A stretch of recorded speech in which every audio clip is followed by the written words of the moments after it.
So there's a lot of things that are going on right now that I really wanted to share with you as far as how it relates to how we're going to take in volunteers and what that's going to look like in the way of spiritual gifts. Really what we were trying to do is to take a look at the 4 key areas, what we call quadrants, the 4 key areas of ministry that determine how, if you are successful in those 4 key areas, will create a thriving ministry model, right? As opposed to a surviving ministry model, which is where most people are, particularly when they start kind of a grassroots operation like this one was, right? To be able to grow like that. And so the areas were culture, which is what's going on with your congregation. Another area was leadership, which is why you all are here in the room. Another area was the structures, right? The processes, the operations, the stuff we don't like to talk about as it relates to running it like a business, so to speak, you know, and make everything functional, which is a big part of what we're doing this year. Okay, help me out with the 4th one. Culture, yeah, oh yeah, there's that. Only it wouldn't come out of Shipley. And consciousness. So that has to do with creating that resonance field. Everybody is here in the room right now because you are in leadership in some way, you know, in some capacity, to be able to say, you know what, I want to take what I know and love about this area of this ministry and share it with other people, right? And so the consciousness piece is very, very key. One of the things that we learned as a board is through the integral board training is the whole concept of that resonance field. Right? And the resonance field means as above, so below. Meaning how we show up every day in our leadership roles, what that trickle-down effect is throughout the congregation, or as within, so without, right? One of your key intentions for this community going forward is to be a beacon of light throughout all of New England.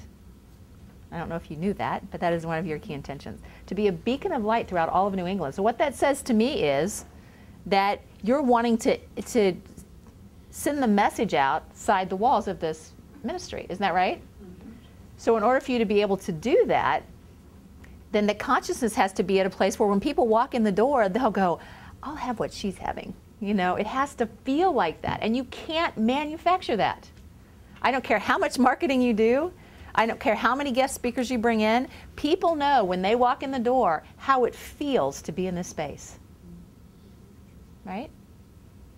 And so when we start talking about how we're volunteering, an age-old mystery of volunteering in every non-for-profit I have ever worked in, not just churches, has been how to keep people engaged.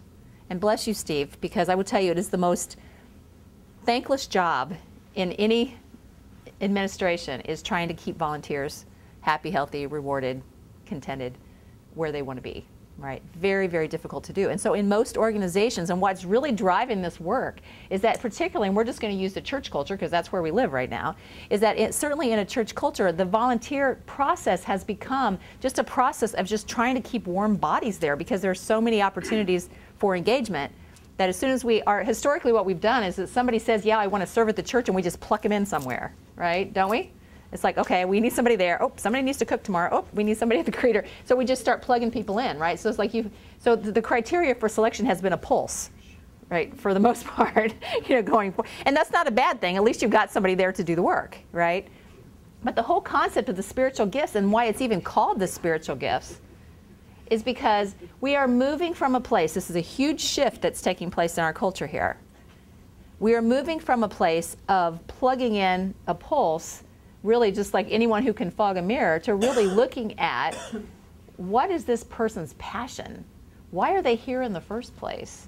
What gifts do they bring? So that we can set them up for success in wherever it is that we place them, so we're not having to cycle through volunteers every single time something comes up. We have to come up with a whole new crop of volunteers. It's exhausting and it's not sustainable. And more importantly, it's not spiritual growth, right? So from a consciousness standpoint, you know, we really started looking at what was going to be important to people. One of the first activities we did as a congregation is we did our card, right? Everybody, who hasn't done their card? Because you'll get to. Okay, so we have a couple people who haven't been able to do the card. So just for your sake, the card basically means this. We put people through an activity where they listed the people that they most valued in the world, or that they were most impressed with, or that they really honored. And then they made a list of all the characteristics of those people, and then they started to select those. And then they picked the top 5, or the things that kept coming up over and over again that they really valued in other people. And what they ended up with is a card that said, this is who I've come here to be. Basically meaning you cannot see something in someone else that you don't inherently already have in your personality. And that was a huge aha for people, because we're like, well, seriously, the reason I value it is because I don't have it. No, that's not true. The reason you value it is because it's a part of yourself that you've not honored or nourished or developed in some way, right? And so that's really driving this work, so that your true self is who's showing up on your card, right? So if that's the case, then how do we take our true self and have that true self not just be who you're being, but what you're doing while you're being that? And so the spiritual gifts was really designed to be able to kind of take what we know about ourselves now and put it out in the world somewhere where it makes a difference to somebody else. Make sense? Okay. What are some of the challenges that we've seen overall? Just, and I don't even mean in the church, I mean in volunteering in the past. What are some of the things that you as a volunteer or you as a leader of volunteers that you've come across? Commitment. Say again? Commitment. Commitment of the just showing up, right? Sure. So they say they're going to be there and they're not, or, okay. Consistency. Consistency. What else?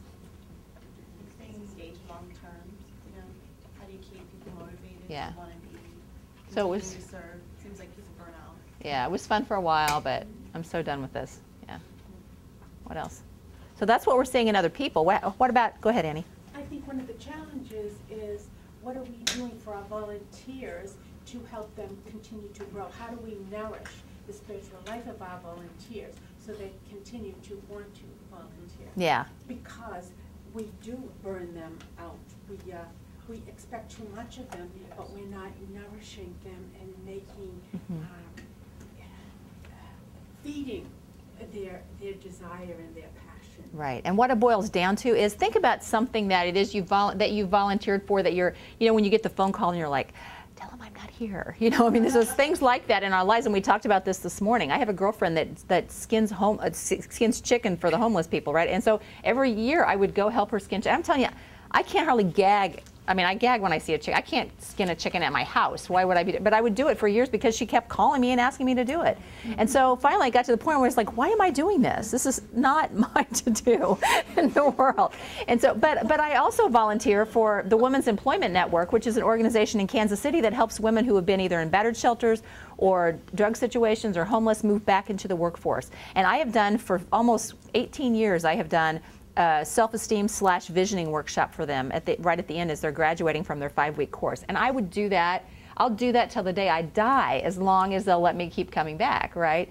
And so that's the whole point of the spiritual gifts, to your point, Annie, is that we can reward people all day long, but if they're doing work that they don't love, there's not enough trinkets or awards in the world for people to get them to come back. Yes? Just want to say one of Edwin Gaines' wonderful lines: if you're doing a job that you hate doing, you're doing somebody else's job. Yeah. Yeah. It's a good awareness. That's right. And you're doing a disservice to the people that you're serving because your heart's not in it. You're not present in that work. Yes. And another thing that I get caught doing is because I can. Just because you can doesn't mean Right. you love it. Right. Yeah.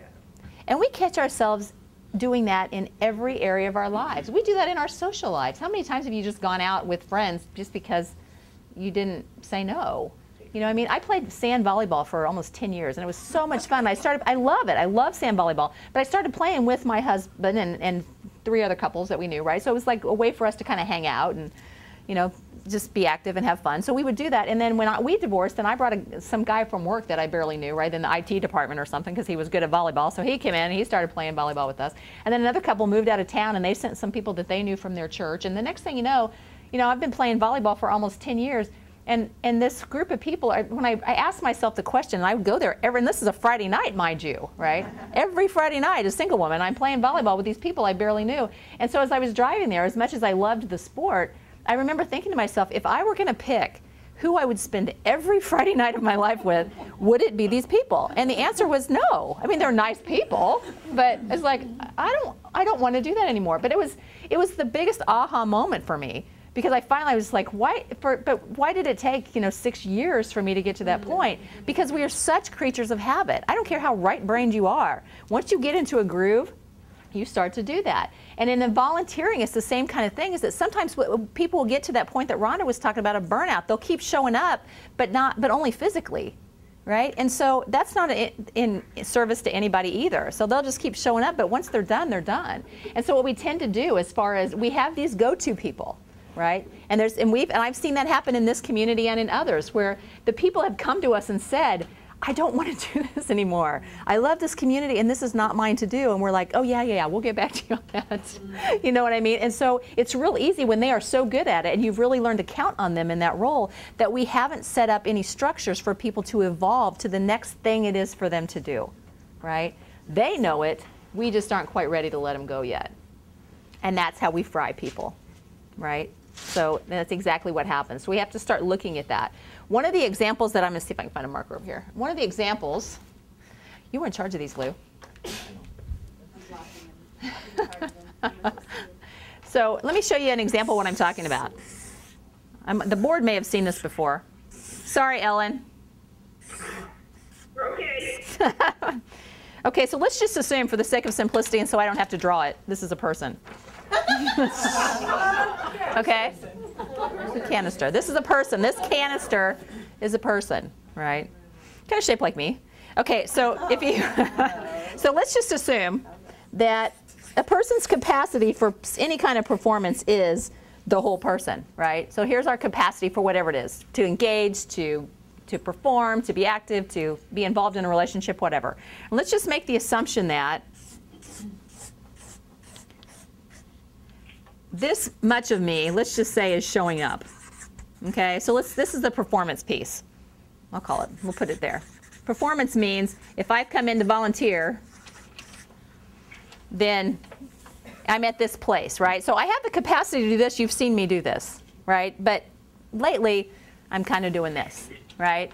So we have a couple of options here, and this goes to your point, Annie, which is if this is my capacity to engage and to perform, and I'm only doing this, one or two things needs to happen, right? Okay, my first option is I could increase, I mean, if you want me to volunteer more, you could, or do more, you could increase my capacity, couldn't you?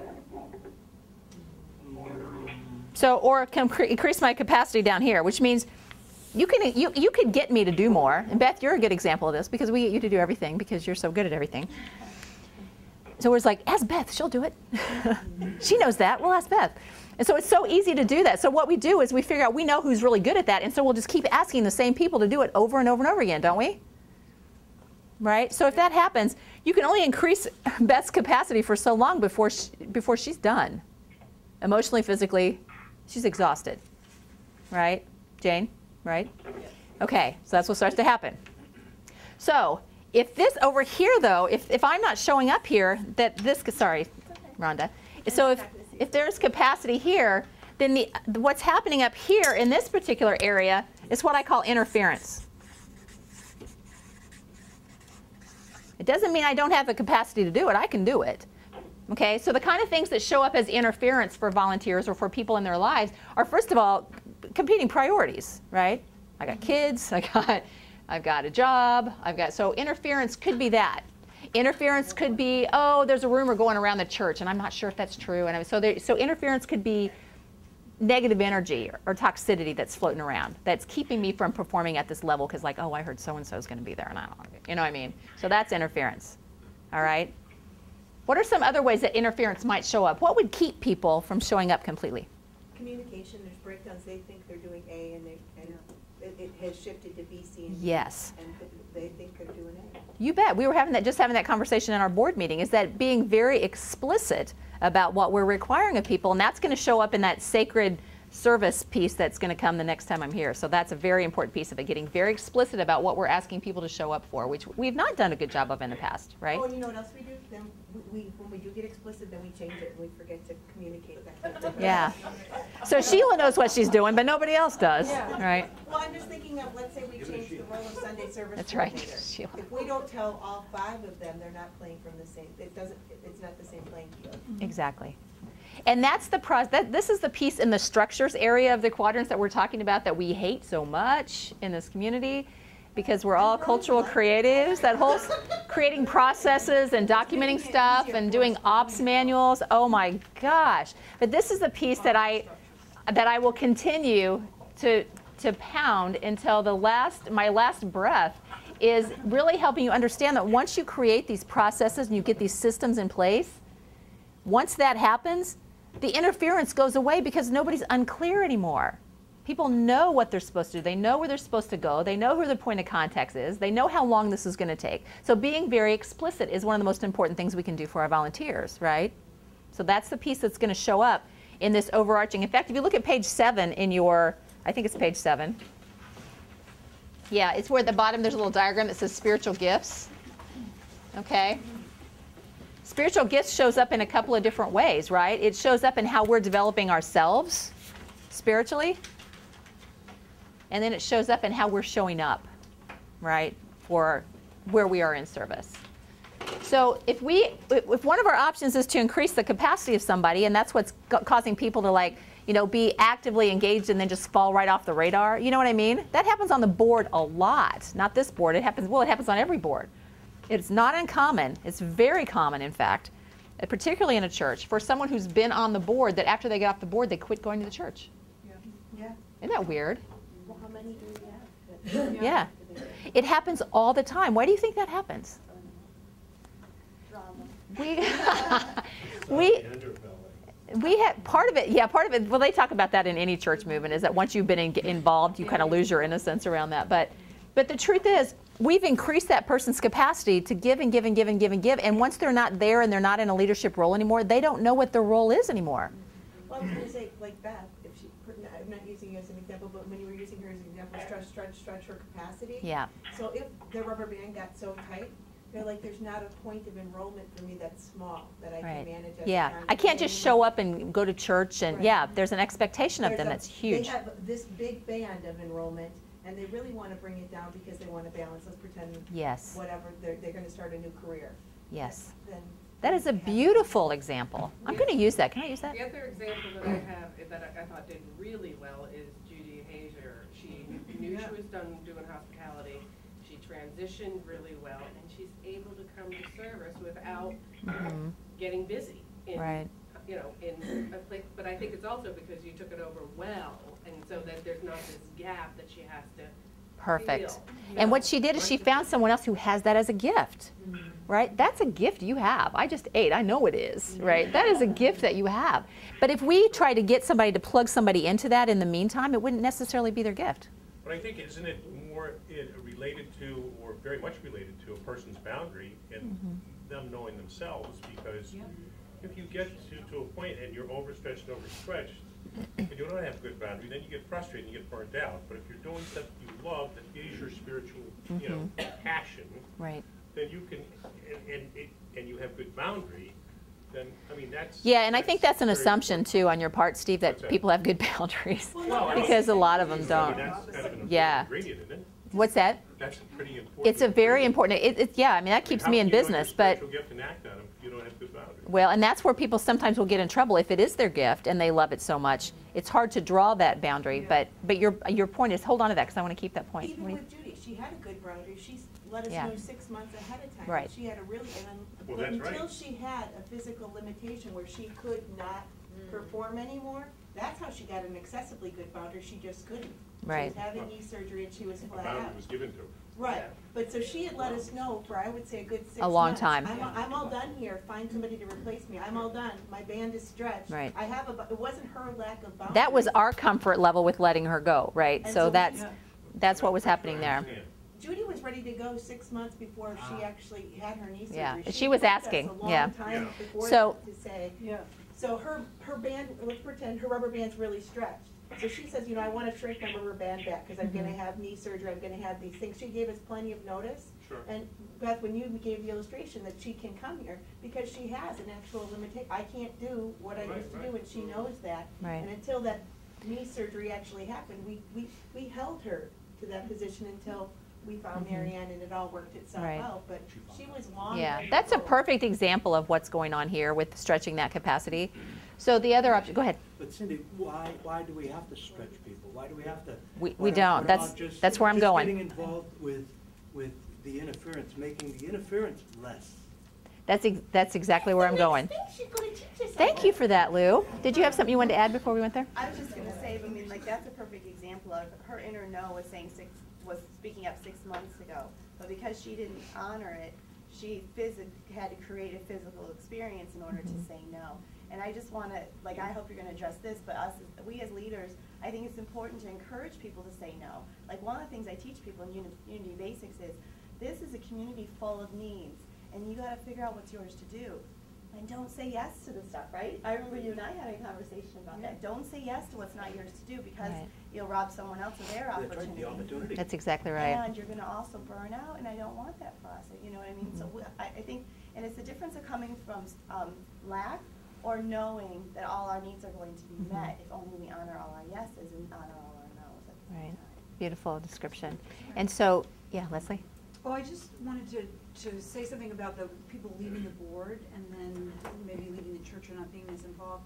I think that there's, I think you get people in that level of leadership, and to not create something for them after that fact is really something that you might want to look at.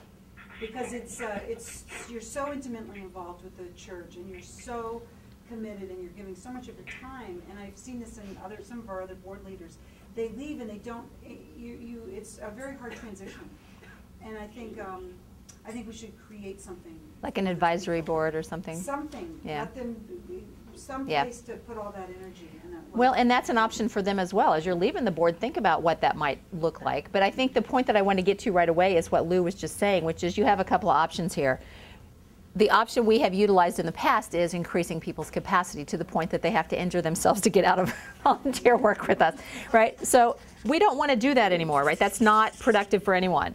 So what the perfect example is, the most important thing we can do as it relates to that, to get people to show up more consistently, to get people to be happier and healthier, to get them to see this as, when you look at that column 7, spiritual development and service. You can't be in service without first making that service your own spiritual development. It has to be one and the same, right? So there's two tiers to spiritual gifts.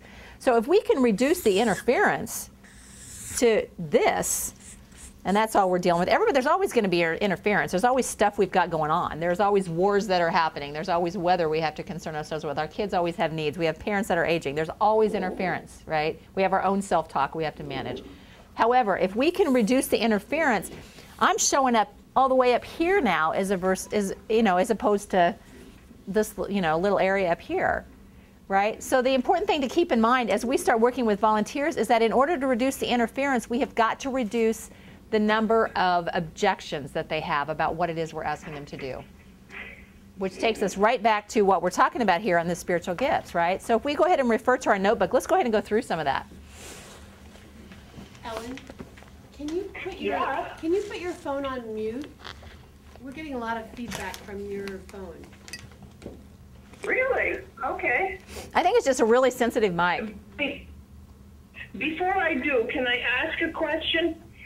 If you've got people leaving a position or, say a position on the board or a position of service, wouldn't it help to have exit interviews so that they could state how they're feeling and we could then pick up on where they are and how to better position them in future service? Sure, and you know what? You're a little bit ahead of the curve, because that's part of the sacred service process that we go through. We alluded to that a little bit the last time I was here, but yeah, you'll see more of that. And obviously that's not an option in every volunteer situation, but certainly in a leadership position or somebody who's been in a position for a long period of time. Right, so we'll try to figure out. So I'm muting. Thank you, ma'am. Just yell at us anytime you want us. Okay? So as we start to go through this process, we looked at the twofold path. What I'd like for you to be able to see is there's a lot of the material that's been provided. She'll unmute. Well, she'll unmute it. Okay. I'm sure she'll equip herself. That's right. That's funny. Yeah. Yeah, I wouldn't hear her if she was on mute. Okay, so if you look at page 8, it'll give you an example of kind of what these are going to be looking like. This, I got to tell you, this is not like anything you have ever done before. What are you grinning at? Oh, I was just doing the shield. Oh. No. Yeah, she does bring that out in people. You just want to grin when you see Sheila. It is her gift. Grin, laugh, whatever. Which, by the way, I got a letter from Greg Lavoie I have to show you. Talking about you. Well, I'll show you later. Maybe, yeah, maybe. Okay, so here's what's going to happen. Historically, what we've done is somebody would come to us, and sometimes they don't even come to us. Sometimes we have a volunteer need and we just start getting on a phone tree, right? So we just start seeing how many people we can get to answer the phone, right? So that's one way in which we get volunteers. Another way in which we get volunteers is we'll stand up in front of the room and we'll say we need volunteers for this, and then people who don't have anything going on Saturday morning will show up and take the lights down or do landscaping or whatever we need for them to do. So sometimes they're just in service because it's a convenient time for them, right? So what we're looking for, though, over time is something more scalable so that Steve is not actually having to go out every single time there's a function or an event or an activity and have to get a whole new set of people that haven't been engaged before, right? So this is what this is really designed to do. So we figured the best way to do that is, and this will be kind of become part of your welcoming process. So as people really become, like you're new to the church, when you first come to the church, there's going to be some steps that you can take to engage in small ways, right? So you're not putting people in service right away, but you're connecting them with other people, whether it's small groups, something. And so the spiritual gifts piece is not so much just when people come into the door to say, let's talk about how you can serve. It's about what do you want to do with your own spiritual development, right? So one of the first things that you would do when you come in is you would go through the spiritual gifts process, okay? And it's completely optional. It's a volunteer activity. So we're not going to require anyone who goes into volunteer to do that. If they're already pretty clear on what their gift is and what they want to do, then you can move them right into that. But what they need to understand is that this process isn't so that we can assess their abilities. It's not. We want to be really careful how we position this. So because it would be really easy for people to come in and say, well, we're doing this so that we can kind of, you can take a little test and we can figure out if you're really qualified to do this job or not. But people will interpret stuff in their own way, right? Everybody's got their own filter in which they're processing information. So how you position this with your volunteers is very important. Bless you. So that we get to a place when people come to us or when they first come into the ministry, that the primary reason that they will go through the spiritual gifts is so they can determine what path they want to get on with their own development. Their own spiritual development.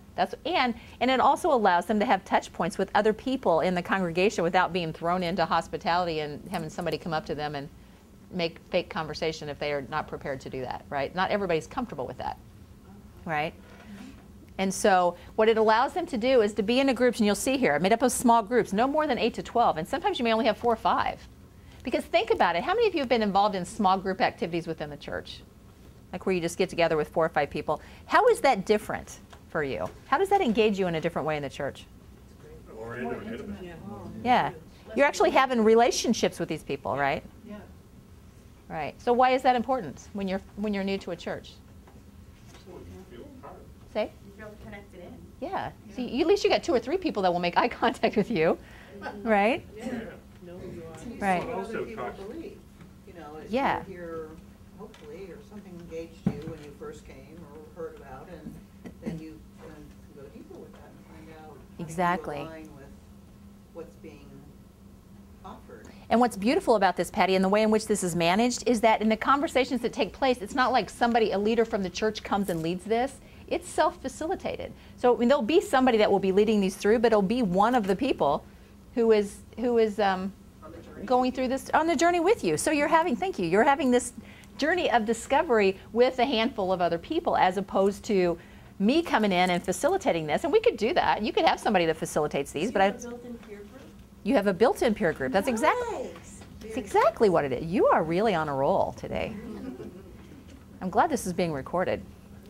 Okay, so here's the deal. So if you've got this built-in peer group, if you've got a group of people that you can connect with on a Sunday when you walk in the room and you don't know anybody, and more importantly, it allows you to kind of process out loud what it is you want to try to get done for your own spiritual development. People are kind of processing that with you. It's like, we're just having our own little therapy session, together and just trying to figure out where it is that we're going, right? And so when we're on this journey of discovery, what we're really doing is you're trying to figure out at the end of it all, you should have 2 outcomes, which is what we saw on page 7. One outcome is I'm feeling like I know what my own spiritual development path is. So I know what classes to take, I know what to engage in, I want to know what books to read and what I want to know more about. The second piece of it is now that I know who I am on my card, now that I have an idea of how I want to develop, now I can put some feet on that card. Now I'm not just showing up and being that person, taking up good space in your area, but I'm also contributing in a way that's tied to who I am on my card. And I know that I'm doing that, okay? So here's what you're going to start to see. This is a 5-week program. And it is 5 consecutive weeks, right? And you can do it anytime you want. You can offer these on a Monday night. You can offer these right after church. It doesn't matter. You can kind of decide for yourselves when it makes sense. I can also see it as a lovely retreat, like a 2-day retreat. Well, it could be. It was kind of designed, though, to kind of take it home and process it and come back. But After church, that's how Yeah. decorating works. yeah, you can't put them to work decorating when they're in their meeting. No, but when I said we're doing this after church, everybody that Yes. hangs around, then it got done. So Yeah. after church is a window of time they're already here because we I collect agree. from a diverse populace. Yes, I agree. And you may even try a couple of times. It might be, you know, maybe you put sign-up sheets out that says anybody who wants to do this, you have a sign-up for Sunday afternoon and you have a sign-up for Tuesday night or whatever, and just see who signs up for which ones. And once you've got, you know, 5, 6, 7 people, you call it a group and you're ready to move forward, right? And you'll need a column there that if they're interested in actually leading one of these, because you don't want to have, you want to have a lead facilitator through the 5 weeks. You don't want to be alternating those back and forth, because part of what that leader's going to be doing is just creating some continuity, just making sure that we covered this, then we covered that. This is a very, very specific, very user-friendly guide. In fact, even the meditations are written out, so they can do the prayer. Very close your eyes, you read the prayer. There shouldn't be anything. You don't have to have huge facilitation skills to be able to do this. If you can are comfortable sitting down in a room with a handful of people, you can do this work. You can facilitate that, right? And you may have somebody that really likes to do that, and that's fine, and that's part of their spiritual development, is to keep facilitating these themselves, and they can do that. Okay, as long as what we want to make sure happens, and we say facilitator, that's really the word I want you to use. It's not the leader, right? It's the lead facilitator. And facilitating basically means they're keeping things moving, right? You may have somebody that's a timekeeper for them there, but they're the ones that are just making sure all of the things happen, all the questions get asked. But what we want to make sure does not happen with this process, because remember, this is self-discovery. This is not me telling you what I think you should be doing, right? So it's very important that whoever is doing that can put themselves in a place of neutrality. It makes me think of the Evolutionary Council. You know, remember, who else was on the Evolutionary Council? I know several of you are here, right? So remember the work of the Evolutionary Councils, particularly the mapping what is and the conscious conversations, where you wanted to go, oh yeah, that makes me crazy too. So you just, or you're looking at something and you're saying, well, only 3 people show up, and you go into judgment. You're like, well, this is not a successful course, right? Because only 3 people showed up. Because we automatically go into judgment around that.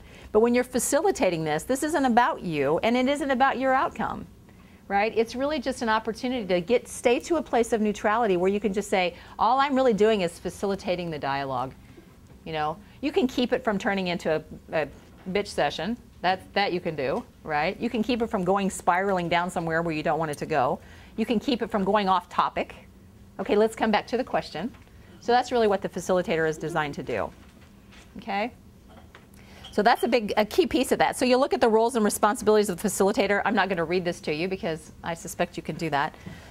But it really kind of highlights what it is I was just talking to you about just valuing different perspectives, you know, allowing it, making sure that you hear from people that aren't necessarily talking. But even then, I mean, it's a very low-risk environment. If I don't want to talk, if I just want to sit and process that, that's okay too. I don't have to do that, right? So allow that to be okay as you're moving through that. The gathering itself, you'll see on page 10 and 11. And that just shows you when we come together, this is what it's going to look like, right? You're going to welcome them. You're going to kind of create. They talk about the difference between social space versus group space. Somebody know the difference between the two? Social space is really more along the lines of, you know, we're all standing around having a cup of coffee and just, you know, yeah, it's highly energetic. Everybody's talking at the same time. You know, that's your social space. So part of what you have to do is create a group space where you come together, and there might be some ceremony around that. You might create some things. You might get like a placemat or a rug and put it on the floor. Maybe everybody brings something to that sacred space. Maybe I bring something that's important to me, you know, a rock or a shell or a necklace or something. So almost create like an altar that you can do, so that people know that once we're down in this space, we're ready to get down to business here, right? We're focused on what it is that we're trying to get done. So create that. You need to do a check-in through that process with this greeting. And it's just like any time you bring a group of people together, you want to have some kind of heart agreements. And all heart agreements are really is code of conduct, for lack of a better term. Code of conduct doesn't sound like near as much fun, though. But if you do heart agreements, this is what we used to do when I was the YOU sponsor. Everybody would do heart agreements, and then they'd sign it. So it's kind of like a covenant that you're doing which is also a part of spiritual gifts, is everybody comes together and they decide how they're going to interface. You know, we're going to show up on time, we're going to pass this ball and you can only talk if you have the ball, whatever. You're going to create your own rules around how you're going to engage, right? We're going to end on time, things like that. And freedom to pass. I highlighted that one because that's something as facilitators we don't like to see people do. We want to engage people. If you have someone dominating the conversation, we had this early on with the Evolutionary Council too. We had a handful of people who were really excited and passionate, and we had 3 or 4 people who were not going to fight for airspace, right? So they had something to say, but that was not their personality to do that. So part of what, and this is where Beth was genius at that, to be able to say, I think Susan, you did some of this too, where we had to stop the group and to be able to say, okay, we'd like to hear from those of you who we haven't heard from yet, you know, and you just have to stop that. So that's part of what facilitation does too. All right, so there's going to be some of that going on. So if you look at discovery and exploration on page 11, it just says this is a combination of kind of little, they say lecturettes, which I don't know where that word came from, but basically there's chances where you're going to kind of share some information you've got as the facilitator that's in here. There's going to be activities you're going to do, and then there's places where they're going to kind of discuss amongst yourselves. So, but you don't have to create any of this. In fact, if you start, and the next few pages is really just, this is stuff you're going to have. Here's how to facilitate questions well. What facilitators do, what they don't do, encouraging participation. So this is really just kind of some highlights on how to train somebody. And this will be a big part, Steve, if you end up being this coordinator that you'll be responsible for, is helping to train people with these components, right? Because those few pages are probably the most important things you're going to be doing with them. All right, so just kind of setting them up. Do you see how this is different already as far as setting people up for success in the role that they have? Isn't it beautiful? I just think it's amazing. It's so simple. And that was the key. When we first got it, it was like the manual was like this thick, and we're like, that would be a no. You're talking to me here. I'm not going to read that, right? And so what we had to, we spent like 6 months just distilling this down into what do they need to know in 15 minutes to go in and facilitate that meeting. And this is what they need to know, right? And you can customize it any way you want to, but ultimately this is a great place to start.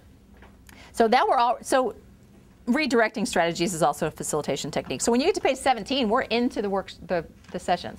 So everything you've seen up to this point is purely how to prepare a facilitator to facilitate it. That's it. Questions or comments about that?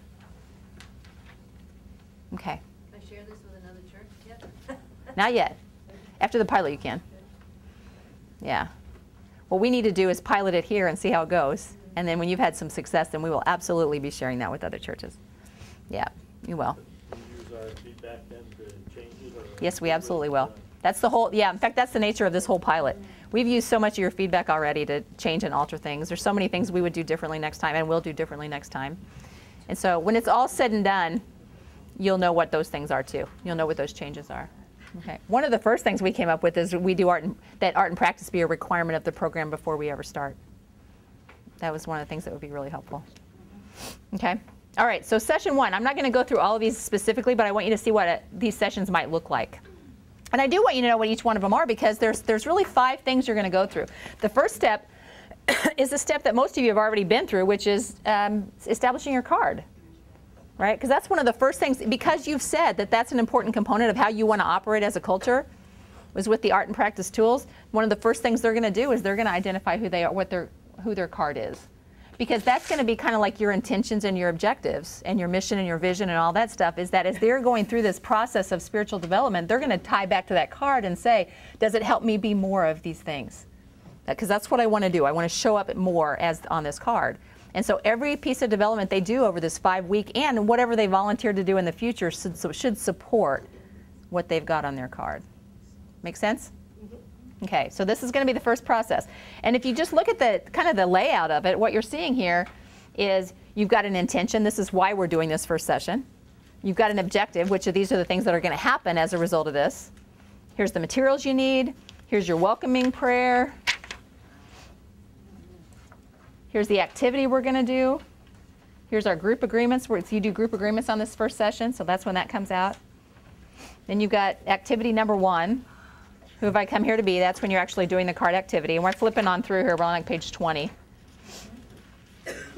On page 20 is where the facilitator has some things written out where they're just kind of sharing information.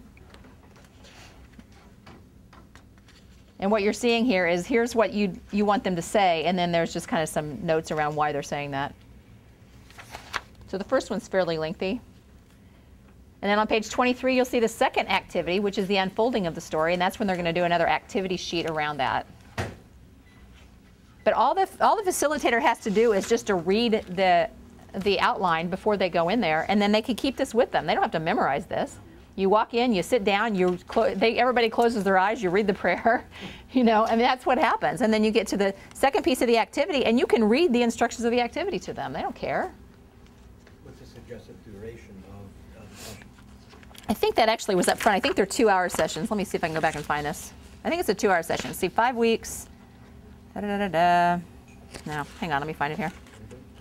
It is written somewhere. I think it's 2 hours. Did somebody see that, Christine? Do you see it somewhere?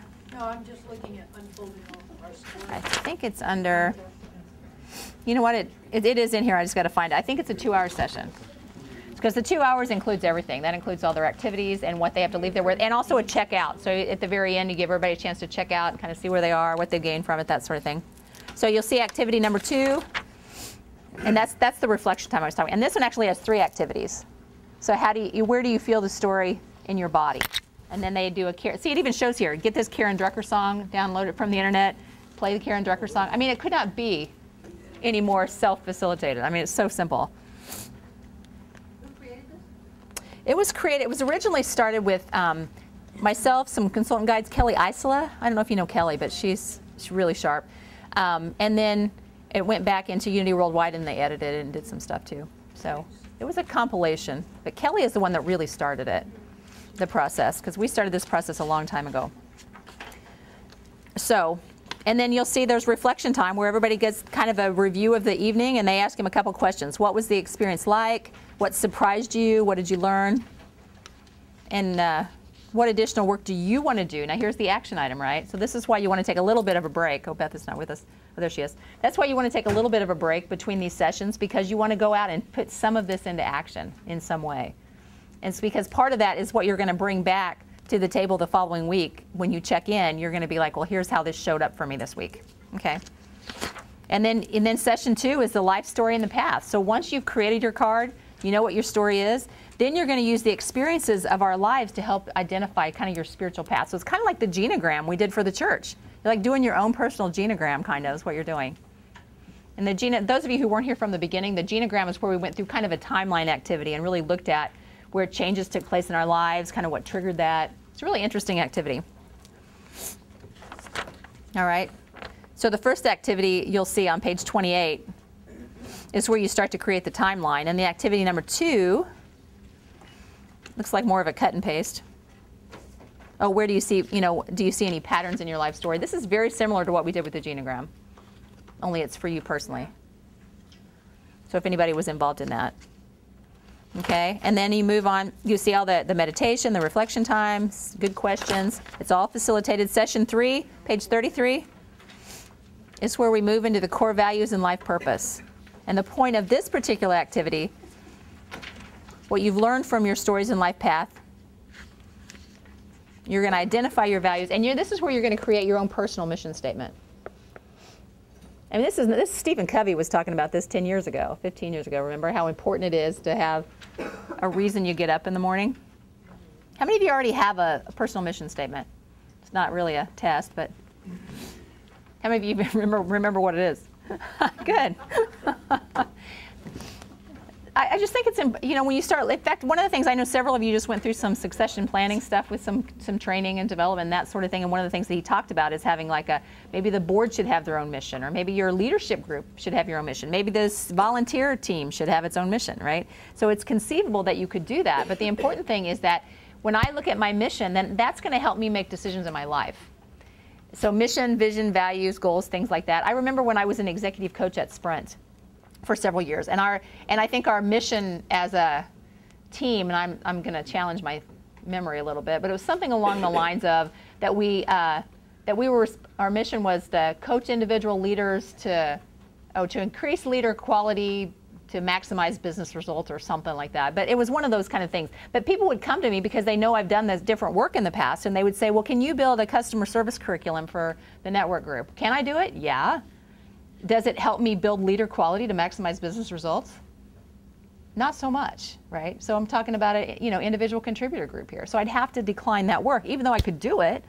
I'm not going to do it because that's not the mission that I'm here to do. And so the whole reason that you create a mission or a vision for yourself is so that when you're making decisions for your own personal life, you can kind of go, I can do that, but then you're going to wake up 10 years down the road and wonder what happened in the last 10 years of your life because you haven't accomplished anything towards what it is you really wanted to accomplish. Does that make sense?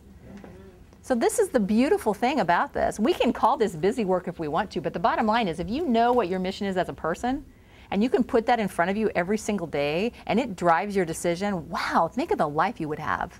Can you even imagine? I remember watching one time on TV, Kimora Lee Simmons, you know who she is? She had a show on cable for a long time called Life in the Fab Lane. And I remember I was sitting there watching it one time, and it's just about her fabulous life, and she has this fabulous life. She's like a supermodel, and she was married to some like music icon or whatever, and she owns a baby fat line of clothes. I mean, she's just, so I'm watching her fabulous life, and I'm like, why am I sitting here watching her have a fabulous life? Why am I not turn off the TV and go out and have a fabulous life, right? But it took me, a couple of seasons before I figured that out. But if you have a mission statement, I guarantee you Kimora Lee Simmons has a mission statement for her life because she knows why she gets up in the morning. And I was so inspired by that. I was just sitting there one time going, I could either have more Doritos or I could get up and go do something, right? And so that's what this is really designed to do, is to say, wow, by the time you get to the end of this process, if you are not on fire, can you even imagine? I want to go through it. I know exactly what I want to do, but I'm definitely going through this process, right? In fact, I would recommend that any of you who have not gone through it, which is everyone, go through this process. Because once you're able to do this, and this is how you'll be able to identify too, to your point, Jim, about it being a pilot. Was it your point? Maybe it was Shipley's point. You look so much alike, it's hard to tell. No, I'm just teasing. You gotta quit sitting together. Level of consciousness is, they're having like a mind meld over there. And I completely forgot my point. What was I saying? Fab life. Fab life, yada, yada, yada. Oh, well. Go through it yourself. Thank you. So when you go through it yourself, it'll allow you to pilot this in a way that you'll understand what works about this and maybe what doesn't work. To say, you know what, this part took too long, let's don't go through that. Or, you know what, I really wish we'd have checked in earlier. Those things are going to start to come out as you. So if you can pilot this with yourselves before you roll it out to new members, I think that would be really cool. I think that'd be a very good idea. Yeah. Yeah. That's I right. think we probably ought to. Oh, look, you have a moment in Boston. Yay. No, you do. Yes. I'm on fire and so excited about this. When the question came up, how long this is, I went back to the beginning where the introduction is. Mm-hmm. And the whole idea, it seems, in our culture has been to find out things individually, but to do it within a group corporately, how we see each other and can be a reflection of one another and test it out. I keep on telling people I'm an introvert, and they say, "Oh, you're crazy." But it's things like that. How people perceive us as we look through things. But what really excited me is it says here about understanding your gifts and then maturing spiritually, and then it says Ephesians 4:13. Well, in Ephesians 4 it starts off, live a life worthy of the calling to which you have been called. Right. And then it talks about the body, which is the body The of collective Christ, body. the community. But live a life worthy of the calling to which That's you have right. been called, our gifts. And this is, this is wonderful. It's new, but it's old. It's ancient. There's nothing new under the sun. No, there's absolutely true. And that's what just really, it's like a passion deep within me that the church is calling us to. And so thank you. Do you see how that feels different, Annie, though, than can you come and give out donuts at this, you know what I mean? It just feels different, Well, that's what I meant about touching the passion. There's a resonance. Yeah. And I saw people over there saying, it's like this has deep value. Right. And it excites us and it has meaning. And if things have meaning to us, then we will continue with our commitment and we will continue doing what we say. It'll make his job a whole lot easier. Yeah, that's absolutely right. Because we've been doing things backwards for a long time, right? And so what we've been doing is we've been trying to get volunteers and then we try to make them like it, right? Which is counter to human nature, right? I guarantee you, you will make time for the things that are important to you. You will. I don't care how much time it takes. You'll burn yourself out and we'll have to stop you because you'll love doing it so much, right? So anyway. Session 4, when it says identifying spiritual gifts, what makes you come alive? It's like, what makes you heart? You're reading ahead. Oh, I thought that we were there. Nope, we're there now. Well, that's how enthusiastic I am about it. But so you can start to see the story that it's telling, right? So we move from identifying our story to identifying how we're going to engage with our story to identifying what we, take in our story and saying, because of our story, this is what I value. This is who I am as a person, which takes us to taking what I value and who I am as a person and figure out how do I support using those things, right? So now, session 4, Christine takes us right to identifying those spiritual gifts, right? So now that we know who we are and what we value, what is it we bring to the table as a result of that? And so, historically, when we start making lists of the things that we're good at, we really start listing things, right? Well, I can paint, or I can drive, or I can golf, or I can type, or we think of the stuff we can do. But we don't necessarily think of our gifts as who we are and who we're being through this process. So sometimes our gifts are that we are patient. That would not be me, but that's someone's gift, right? Jane's gift is she's patient. She is my model for that. I also see this really something that the teams can do, because the children and I do something every year about the values and our goals for the year. Yeah, this whole series is something the teens could do. Could do the whole series. That's 5 weeks. You got 5 weeks covered right there. There's a list of spiritual gifts on page 66. Yeah. And you're really ahead. Oh, for crying out loud, Shipley.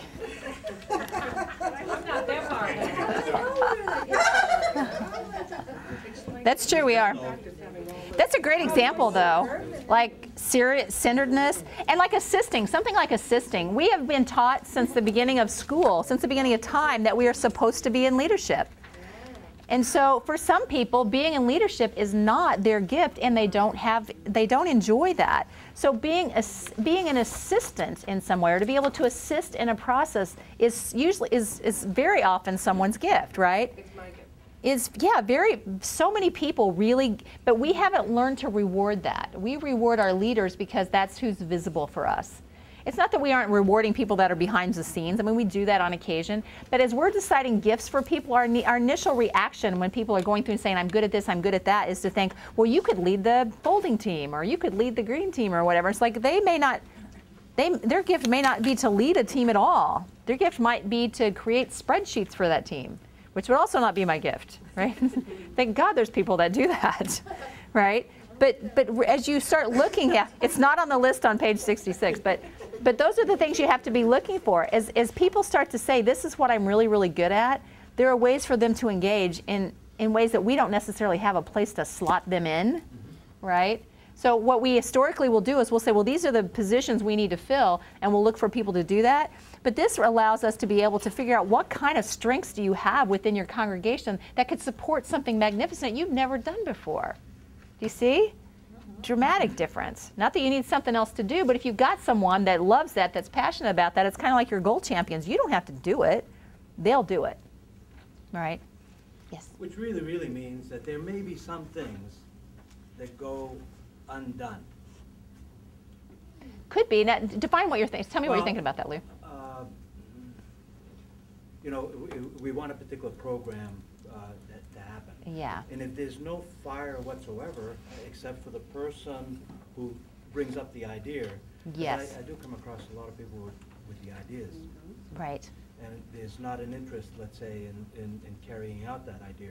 Exactly. And again, if you're really asking what is the inventory of the person, what kind of gifts do they have? Well, we may have things that we want done or think we want done, and there's nobody to it's just not a match. So for yeah, the moment, you're right. anyway, it goes undone. Exactly. It kind of goes back to, I did a lot of work with Marshall Goldsmith. He used to be Jack Welch's executive coach. And one of the things that he said to me, it was really resonated, and I think it's really important if you're in leadership. And he said, I would rather have 100% commitment to your B idea than 10% commitment to my A idea, right? Which I thought was beautifully said. Because the point he was making is, I don't care how smart I think I am, and I don't care how, I mean, I could have done all the research. I know it's going to work. But if I don't have anybody that's on fire for that, I've got I've got compliance. I don't have commitment, right? So if you want compliance, you can get that. You can get people to show up and do it. You just can't get them to do it again, right? Because now you're in compliance. But once you've got that commitment, that's a completely different level of experience, right? So on session 4, it's where you really start to identify what those strengths are. So you'll do, you know, the what comes, and a lot of this work actually came from Greg Lavoie's callings. We pulled a lot of work from Greg's stuff because he had already done a lot in our pre-work. Remember, did anybody do the pre-work for his session? And it took me days to do his pre-work because if you're really thinking about that, I mean, to sit down in your jammies with a cup of tea and go through that process, wow, talk about challenging your thinking. It's really good. So all this stuff about what makes you come alive. And then there's some activities around popcorn conversation, which is better explained through here. You've got another prayer. So you go through some of the same processes. You do your review, your reflection time, your closing prayer. And then on 5 is where the rubber meets the road as it relates to the ministry. And you know what? What else is going to come out of here too is they're going to connect to areas of service that are not in the church. Yeah, your point, I know where you're going with that. Yeah, it's going to be somewhere else. So they may find that there's things they want to do within the church, but they're also going to find that there's things they want to do that you don't do here. So they can either bring it into the church, or what it also does, and this is why this is what really helps when you're positioning this with people when they first come into the process. This isn't about going through the process so we can figure out where to put you to work. Okay, it's to go through the process to figure out what it is that serves you as a human being so that you can be spiritually fed in whatever it is you choose to do. Because even if they never volunteer a day in their life for this church, if they keep coming back because they're spiritually fed, that's a success. Right? Right. Which is your intention of being a beacon of light through all of New England, right? So you're accomplishing that in so many different ways. And if we're being true to that, then we are going to be fed, and it's going to show up in other ways. Other people are going to come to meet the needs that we perceive that we're losing these people. Right. You know what I mean? If we think we're losing them and now there's going to be a lack, that's not where we want to come from. We have to know when we feed people and they go out, other people are going to come who are going to feed us in the ways that we need to have fed too, Right. because we're living in that flow. Right. In the knowing of who we are and spreading the word. Right. And they won't necessarily leave the church. They just may not volunteer here. And You know, they may leave the church. and they may leave the church. Yeah, you're right. You're right. Looked like you were going to say something. Because there's analogies too. You say, well, are we a gas station where people come in on a weekly basis to get fuel? There will always be those people. Yes, Yeah. that's okay. Are we a hospital where people are hurting and they come and they get fixed and they leave, and we wonder, the hospitals don't worry about people that they were cared for and don't come back. Right. They've done their job. Right. And there's a lot of analogies, you know, and it really depends on what we do. I think as a church we've decided we want to relight and reawaken who we all are. Right. And just open those gifts up. Right. And it goes back to the collective consciousness. When we talk about that resonance field, when we talk about that, the whole collective consciousness piece, especially when you're talking about hospital. When you said if hospital where people are hurting, of course if people are hurting, we want to envelop them, we want to support them, we want to do that sort of thing. But I have several churches that I've gone to and that I work with that has become their culture, that they are the hospital. And so basically they create this resonance field of pain and anguish and despair, which is, you know, you want to honor people in that process and help to bring them to a better place. But when you are attracting that, then that becomes your resonance field. So when people walk in the door, they're like, I don't know what happened there, but I feel like I want to slit my wrist right there. But, you know, it just creates a really icky feeling when you, I mean, not to sound insensitive, but it does that. The church that I've gone to for years and years, and it's a big church and it's a very caring church. If I were going to describe it, I would say they are very caring and nurturing. Very caring and nurturing. But sometimes I have to go over to Chris Michael's church because I need somebody to give me a spiritual kick in the butt. And they will not do that at my church. They know that I am perfect exactly as I am. And I'm like, yeah, I get that. And I'd like to do more. I need somebody to light a fire. And once in a while, I just need somebody to say, put on your big girl panties and let's go. You know, so it depends on what culture you're looking for and your environment and what resonance fields you want to create, right? So to be able to say, when people walk in the door, what do we want them to feel when they get here?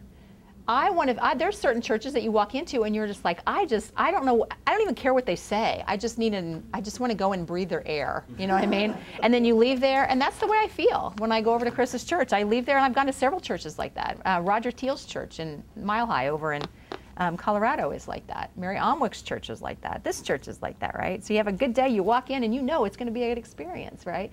And so So as you're creating this whole process around the spiritual gifts, it really has to do with bringing people up to a level of consciousness. Remember, the initial reason for going through TE was not to put more butts in seats, right? It was not to raise the number of people. That will happen by default. It was to raise the consciousness of the church. And once you raise that consciousness at every level in the ministry, and so we've been doing that with leadership for a long time, for the last 3 years. But what we're doing now is we're doing that at every level in the congregation, to start people out from the very beginning, before they ever engage with us, from a place of their own personal spiritual fulfillment. Can you imagine? You're not just talking about brand new people, you're talking about No. everybody here. I'm talking about everyone now. Ultimately, it will just be people that you're introducing into it. Yeah, I'd love for you guys, for everyone to go through it now. Offer it to everybody. Yeah, offer it as a, a benefit to the whole congregation. Well, it's like doing it like Adventures in Faith. Yes, exactly. But but after, and I'm going to say that everyone's gone through it, but once you've kind of saturated your incumbent group, then it's going to be part of your welcoming process. Ultimately, is what it'll look like. So yeah, you're absolutely right. For a while, it's just going to be a course that you offer, right? Yeah. Excellent. Does anyone by any chance write up a summary paragraph that we can put in our announcements so we don't have to read it? I can. Oh, Wait, let me add that to my action items. Okay, I can find my pen, which seems to have disappeared. You weren't in charge of that, were you? Oh, there you go. Oh, Rhonda's got it. That's all right. That's Rhonda's in charge of it. Okay. Pro. Okay. There you go. Thank you.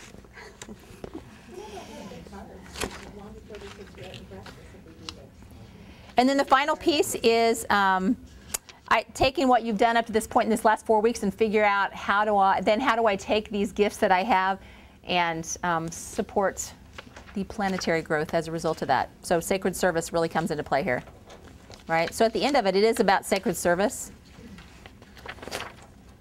And then you'll see all the pieces that go through here. The activities, the centering prayer. You review your group agreements every time. Obviously, you go through the same stuff. The activity, how do I serve activity? I think there's a meditation in there too. Engaging your spiritual gifts questions. What do you consider to be your top 3 spiritual gifts? You're starting to hone these down just a little bit. You're getting to a place where it's not just, I have all these gifts, but what are the ones that I feel like that I'm most passionate about? What excites you about them? What part of the service ministries are you drawn to? How would they engage your spiritual gifts? That's what that looks like. And then you're going to do a large group debrief for the entire process. And then you'll have Friends for Life. In the appendix, what you're going to see is at several points through these 5 sessions, you've seen them refer to appendixes or activity sheets. So on page 56 is where you start all of the support documents that will go with each one of these pieces. Ultimately, what I'd like to see happen this is, obviously we're trying to save paper when we first printed this first draft, but ultimately what I'd like to see is that we have a little tabbed paper folder like that for each facilitator. So when they get ready to do that, they'll have one that says, here's facilitation skills, here's session 1, session 2, session 3, and within each one we'll have the documents in session 1. So these are the session 1 documents, they'll be with session 1. So that's what I'd like to see happen, but that just hasn't happened yet. I mean, you can use it like this, but okay. I like the verb list activity sheet. That cracks me up. But it just helps you word things as you're doing your mission statement, things like that. So these are all just support documents, and you'll go through here, and the rest of this is really support material for each of those sessions. So tell me what you think. Awesome, love it.